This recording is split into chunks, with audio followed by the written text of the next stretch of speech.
Shri Venkateswara gold తాకట్టులో ఉన్న మీ బంగారాన్ని విడిపించి కొనబడును.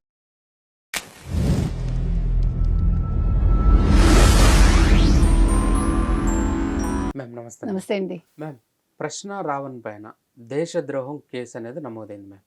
ఇది నిజం కాదు, కావాలని ఇరికిస్తున్నారు అనేవాళ్ళు కొంతమంది ఉన్నారు. ఇలాంటి వాళ్ళకి ఇది తగిన చేస్తా అనే వాళ్ళు కొంతమంది ఉన్నారు. దీనిపైన మీ అభిప్రాయం ఏంటి మ్యామ్? వాళ్ళు బచ్చల కూరి జోసెఫ్ మీద పెట్టారు కదా, మరి కృష్ణ రావణ్ అంటారేంటి? వాళ్ళు కేసు పెట్టింది బచ్చల కూరి జోసెఫ్. ఆయన చౌదరి అని చెప్పుకుంటాట, కానీ అందులో కులం ఎస్సీ మాదిగా ఉంది. సరే, ఆయన ఏ కులం అయితే మనకేంటి, సరే అంబేద్కరిజం. కానీ ఫస్ట్ అంబేద్కర్ ఎప్పుడు కూడా క్రిస్టియానిటీని ఆయన ఎంకరేజ్ చేయలేదు, ఆలింగనం చేసుకోలేదు. ఆయన బుద్ధిజాన్ని స్వీకరించారు కదా. తర్వాత వీళ్ళు దళిత క్రిస్టియన్స్ అనే పదం ఇప్పుడు ఉందా? సుప్రీంకోర్టు చెప్పాక క్రిస్టియన్స్ శంఖారావంలో మాట్లాడాడు. ఇప్పుడు క్రిస్టియన్ శంఖారావంలో మాట్లాడిన దానికోసమే కేసు పెట్టారా? ఆయన అరెస్ట్ చేశాక 4 కేసులు పడ్డాయి, 4 సార్లు బెయిల్ వచ్చింది. జడ శ్రవణ్తో గొడవ అయింది, అవన్నీ మనకు తెలుసు. జడ శ్రవణ్ని కాదని వాళ్ళ అమ్మ వాళ్ళ కుటుంబ సభ్యులు వెళ్ళి జగన్ని కలవడం, జగన్ ఏమో నేను చూస్తానని నేను చెప్పలేదు, హామీ ఇవ్వకుండా దేవినేని అవినాష్కి చెప్పడం, అవినాష్ ఏం పట్టించుకోకపోవటం. నెక్స్ట్ వాళ్ళు కోర్టుకు వచ్చేసరికి పొన్నవాళ్ళు సుధాకర్ రెడ్డి గారు కానీ ఆయన అనుచరులు కానీ అక్కడ లేకపోయేసరికి వాళ్ళకి దిక్కుదోచల. జడ శ్రవణ్కి ఈ విషయం తెలిసి ఆయన బయటకు వెళ్ళిపోయాడు, కోర్టులోనే వాదించనని. వెళ్ళిపోయేసరికి మళ్ళీ ఆయన కాళ్ళబేరానికి వెళ్ళి ఆయన బతిమాలుకుని వాదించమన్నారు. వాదించాక మీరు చూశారు, జడ శ్రవణ్ ఓపెన్గా జగన్మోహన్ రెడ్డిని తిట్టాడు. నువ్వేమో 40 మంది క్రిస్టియన్స్ ఓట్లు నీకు కావాలి, నువ్వేమో మాకు సహాయం చేయవా, మా వైపు ఉండవా, నువ్వు ఇక్కడ 2 అరెస్ట్ అయితే నువ్వేం చేస్తున్నావు అని. ఆ తర్వాత ఏం చేశాడు, మొన్న తెల్లారి ఆయన ట్వీట్ పెట్టాడు, హే రామ్, ఈ రాష్ట్రాన్ని రక్షించు. రాముడు ఎందుకు రక్షిస్తాడు మధ్యలో? హే జగన్ అని పెట్టుకోవాలి. రాముడు ఎక్కడి నుంచి వస్తాడండి? ఇప్పుడు రామరాజ్యం ఉంది. మొన్నటి వరకు ఏం రాజ్యం ఉంది? జగన్మోహన్ రెడ్డి రాజ్యం వెళ్ళాడు 5 ఏళ్ళు. ఏం చేశాడు? ప్రజల్ని ఏడిపించుకు తిన్నాడు. రాక్షస రాజ్యం కదా. మరి వీళ్ళందరూ ఎలా పుట్టుకొచ్చారు? రాముడిని ఎందుకు తీసుకొచ్చావు? జీసస్ని కదా తీసుకురావాలి. నాకు అర్థం కాలే, సిన్సియర్గా అడుగుతున్నా. జగన్మోహన్ రెడ్డిని నేను అడుగుతున్నా, you are not a Hindu. ఇప్పుడు నువ్వు ఎప్పుడైతే క్రిస్టియన్స్కి సపోర్ట్ చేస్తూ మొన్న ఒక ట్వీట్ పెట్టావో, నీ ముసుగు తీసేసావు కదా. నిన్నటి వరకు ఏమన్నావు? నేను 4 గోడల మధ్య బైబిల్ చదువుతాను, బయట మానవత్వం ఉన్నవాడిని, మానవతావాదిని ఏంటో చెప్పాడు. కానీ ఇప్పుడు ఓపెన్గా చెప్పాడు, నేను లోపల 4 గోడల మధ్య మానవతావాదిగా ఉండడానికి ప్రయత్నిస్తాను, బయటకు వచ్చాక నేను క్రిస్టియన్ని అన్నావు. ఓపెన్ అయిపోయింది. సో ఇప్పుడు ఏం జరిగింది? ఆయన దురదృష్టమో లేకపోతే ఆయన వీళ్ళకి సపోర్ట్ చేయడం వల్ల మొన్న సాయంకాలం రావణ్ మీద ఊపా కేసు పడింది. ఇప్పుడు జడ శ్రవణ్ అడిగిన దానికి జరిగిన నష్టమే కదా. జగన్మోహన్ రెడ్డి ఎక్కడికి వెళ్తే అక్కడ అవతల వాళ్ళు నాశనం. జగన్మోహన్ రెడ్డిని నమ్ముకున్న వాళ్ళని ఏం చేస్తాడు? లాస్ట్ వరకు తీసుకొచ్చి లాస్ట్లో చెయ్యి వదిలేస్తాడు. పట్టించుకోడు. మీరు కావాలంటే చూసుకోండి, ఏ కేసు అయినా చూసుకోండి. లేదు పార్టీ నుంచి తన్ని తరిమేస్తాడు. సొంత చెల్లిని తల్లినే తరిమేశాడు. వీళ్ళకి ఇంకా అర్థం కావట్లా. జగన్మోహన్ రెడ్డిని నమ్ముకుంటే ఏదో అవుతుంది అనుకుంటున్నా. సో దాంతో ఏమైంది? ఇప్పుడు ఇరకాటంలో పడింది జగన్మోహన్ రెడ్డే. నిన్న ఎందుకు పడ్డాడు? బీజేపీ తోటి ఇప్పుడు పెట్టుకున్నాడు. చూసారా ఒక ట్వీట్ ఎంత దూరం తీసుకొచ్చిందో. అక్కడ క్రిస్టియన్ ఓట్ల కోసం మొన్న కాంప్రమైజ్ అయ్యాడు. మొన్న కాంప్రమైజ్ అయ్యేసరికి ఇప్పుడు బీజేపీ తోటి తలనొప్పి వచ్చింది. హిందూ దేవుళ్ళు దేవతలు తిట్టడమే కాకుండా ఇతని మీద దేశద్రోహం కేసు ఎందుకు పెట్టారు? ఇతను అతివాద చర్యల వల్ల, అంటే హిడ్మాని వెనకేసుకురావడం. హిడ్మా చనిపోయినప్పుడు ఒక హిడ్మా చనిపోతే 100 మంది హిడ్మాలు పుడతారని చెప్పాడు కదా.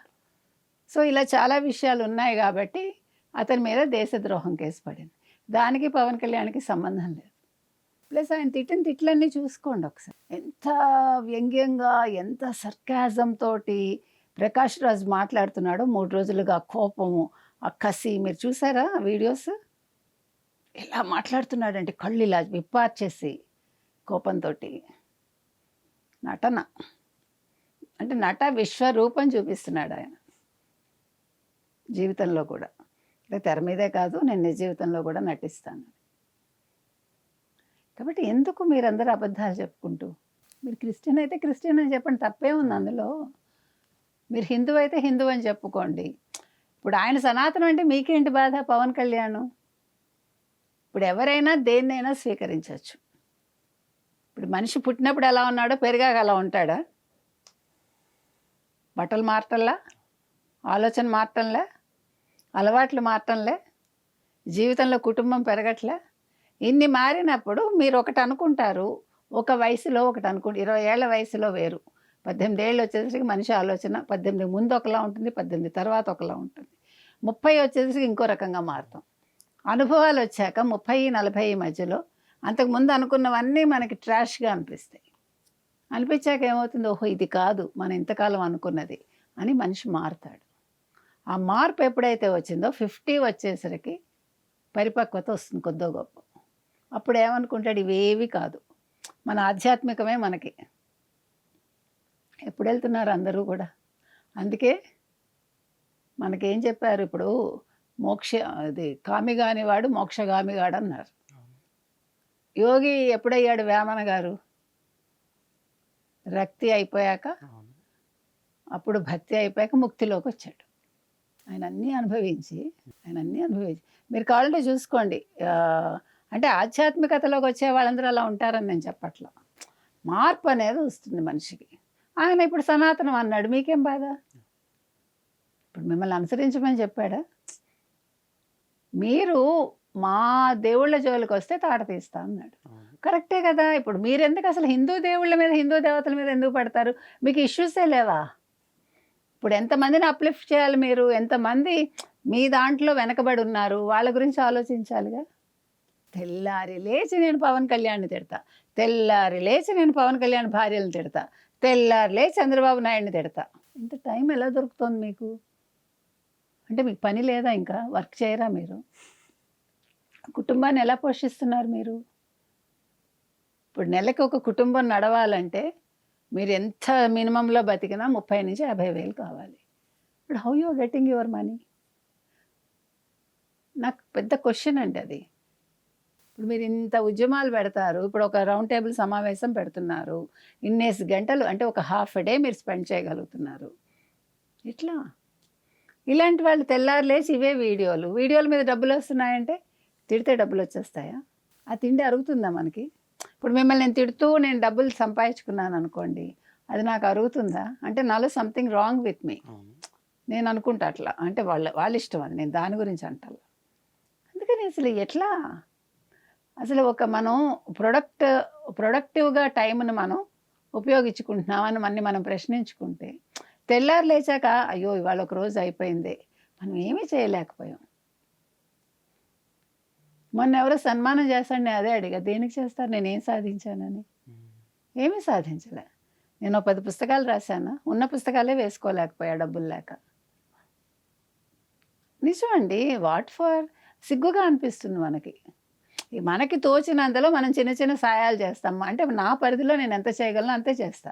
అప్పు చేసి చేయలేను కదా. కొన్ని సందర్భాల్లో కావాల్సిన వాళ్ళైతే కొద్దిగా అప్పు చేసి మనం ఇస్తాం. నష్టపోయిన రోజులు ఉంటాయి, ఉన్నాయి కూడా.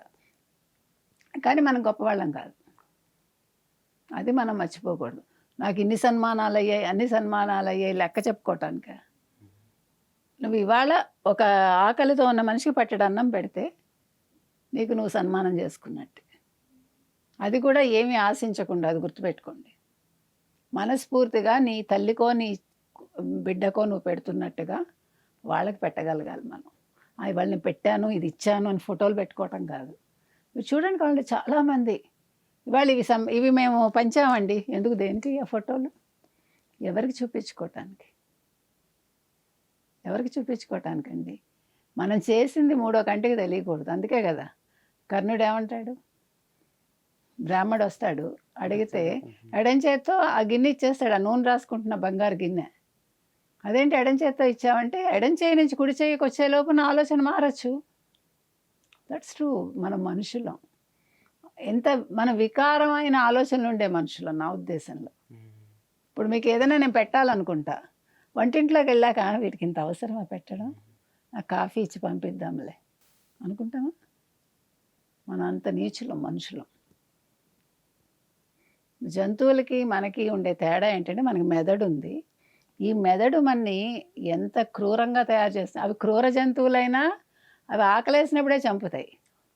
మనం ప్రతి నిమిషం మన ఆలోచనలతో ఎదురు వాళ్ళని చంపుతాం. మనం ఎంత క్రూరులమో ఆలోచించండి. కాబట్టి నేను అంటున్నది ఏంటంటే జోసెఫ్ విషయంలో జగన్మోహన్ రెడ్డి అయితే పప్పులో కాలేశాడు. ఇలాగా ఉపా కేసు పెడతారని అనుకోలేదు. ఉపా కేసు పెట్టారు కాబట్టి ఇప్పుడు సమస్య ఏంటంటే మరి జడ శ్రవణ్ గారు నేను తీసుకొస్తా ఎన్ని కేసులు పెట్టినా అన్నారు.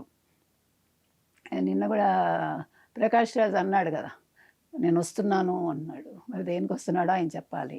ఇప్పుడు ఈ రౌండ్ టేబుల్ సమావేశం పెట్టిన వాళ్ళందరూ ఇప్పుడు జోసెఫ్ వెనకాల ఉన్నారా? అది కూడా ప్రశ్నిస్తున్నాను నేను. మీరందరూ ఏం చేస్తారు ఇప్పుడు జోసెఫ్కి? ఇప్పుడు ప్రకాష్ రాజ్ మీద కూడా కేసులు పడతాయి. ప్రకాష్ రాజ్ని ఎందుకు అడుగుతున్నామంటే ఇప్పుడు మీరు సరే జోసెఫ్ విషయంలో అడుగుతున్నారు, పవన్ కళ్యాణ్ని మీరు నిలదీస్తున్నారు. మరి ధర్మస్థల విషయంలో ఆ రోజు మీరు నెగిటివ్ మాట్లాడారు. తర్వాత చిన్నప్పని మీ పేరే చెప్పాడు 50 లక్షలు పంపించారని. మీరు ఫోన్ మాట్లాడానని ఒప్పుకున్నారు.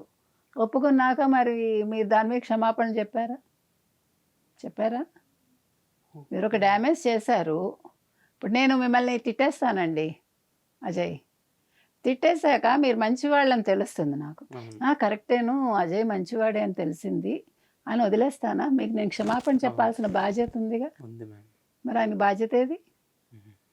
Just asking. నేను కూడా జస్ట్ ఆస్కింగ్, అంతే కదండి. కాబట్టి మీరు సమర్థించటం వల్ల ఇవాళ అసలు అతనెవడు జోసెఫ్ అనే అతను అనవసరంగా ఇరుక్కుని పడ్డది ప్రొఫెసర్ నాగేశ్వర్ వల్ల, జగన్మోహన్ రెడ్డి వల్ల, ముఖ్యంగా ప్రకాష్ రాజ్ వల్ల ఇవాళ ఈ కేసులో ఇరుక్కున్నాడు.